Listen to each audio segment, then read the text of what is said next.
সাবেক ডিবি প্রধান, বহুল আলোচিত সমালোচিত হারুনুর রশিদ ও ডিএমপির যুগ্ম কমিশনার বিপ্লব কুমার সরকারের বিরুদ্ধে হত্যা চেষ্টার মামলা করেছেন বিএনপি চেয়ারপারসন উপদেষ্টা জয়নুল আবদিন ফারুক।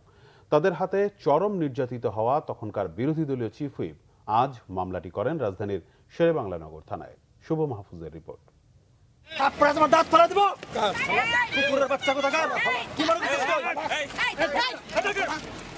2011 সালে 6 জুলাই বিএনপির ডাকা হরতাল কর্মসূচিতে এভাবেই বাধা দেন তৎকালীন সহকারী কমিশনার বিপ্লব কুমার সরকার।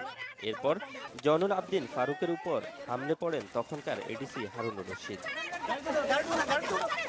এ ঘটনা 13 বছর পর সোমবার দুপুরে শেরেবাংলা নগর থানায় মামলা করেন তৎকালীন বিরোধী দলীয় চিফ হুইপ জয়নুল আবদিন ফারুক।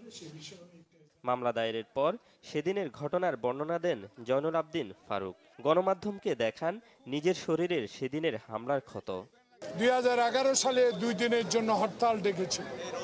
সে হরতাল চলাকালীন সময় আমার সহযোদ্ধা যারা আমার সাথে আছে, নাম বলবো, তাদেরকে নিয়ে আমি শেরেবাংলা জাতীয় সংসদ ভবন থেকে একটা মিছিল নিয়ে ফার্মগেটের উদ্দেশ্যে রওনা দিচ্ছিলাম।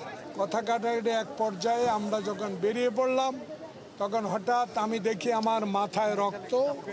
হারুন, বিপ্লব সহ অসংখ্য যারা সহযোগী ছিল সবার নাম উল্লেখ করে। আপনারা কিসের মামলা করেছেন? আমরা হত্যা মামলা করেছি, হত্যা প্রচেষ্টার মামলা।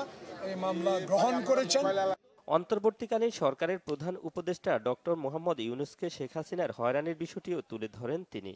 আল্লাহর কি কুদরত! শেখ হাসিনা এখন পলাতক। যার লিপ বন্ধ করে ডাকে পদ্মা সেতু থেকে টুপ করে ফেলে দিবে বলেছিল, সে এখন পলাতক।